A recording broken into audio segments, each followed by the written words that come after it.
In this session, we'll look at the Cisco IP phone SPA504G.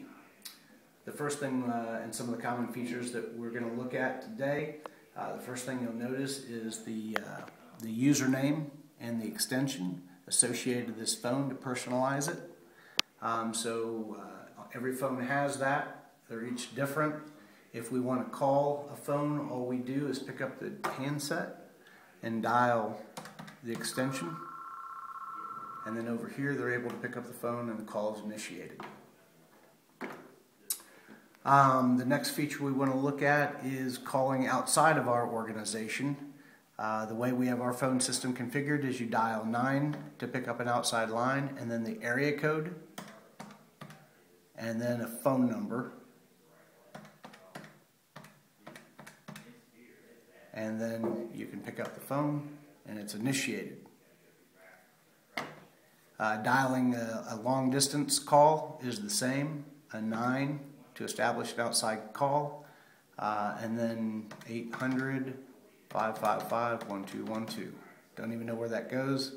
Can hit the speakerphone. That initiates a long distance call. So all calls are the same outside of our organization. Inside is just a 3-digit dial. Outside is a 9 and the area code, whatever it is, and then the 7-digit number. Another thing that we want to do is if we receive a call, we want to be able to transfer a call. So if I dialed 126, made that call, if I answer that call, now I can see that the transfer shows up here. So I could actually hit that to transfer the call and dial whatever 3-number extension I wanted to go to. So that's how you transfer a call. Another thing is to put a call on hold. So if I receive a call and I pick it up and now I want to put this call on hold, I'm going to use the hold button here. And so now I'm going to take that off so we don't hear it. So now this call is on hold. If I want to go back and I want to pick up this call from hold, I just push this button. And now I've got the caller back on the line. If I put this on hold and it's there, this is again extension 126. I could actually go to another phone. I could dial extension 126 and that would actually connect me to the call on hold.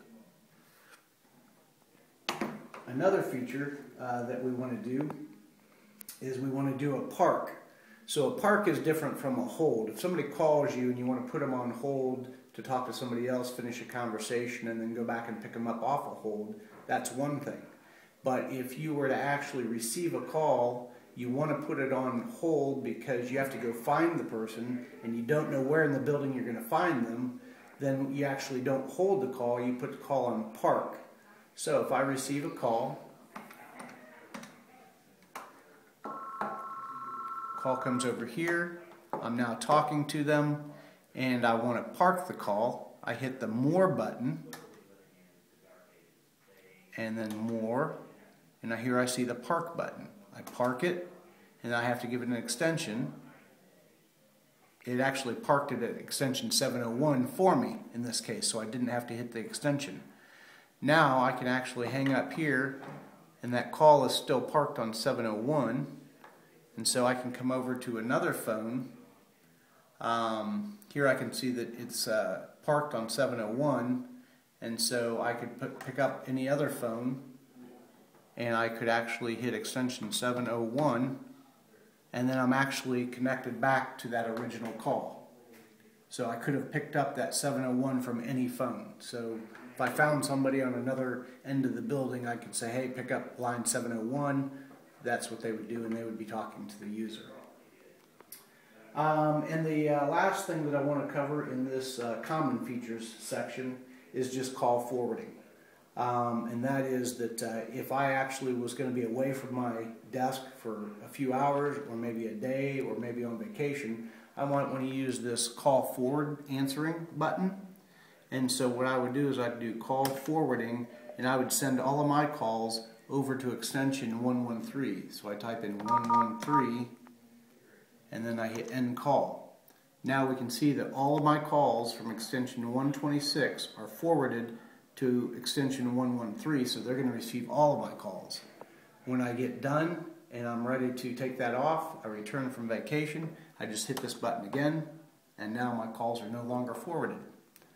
So those are the common features with the Cisco SPA 504G.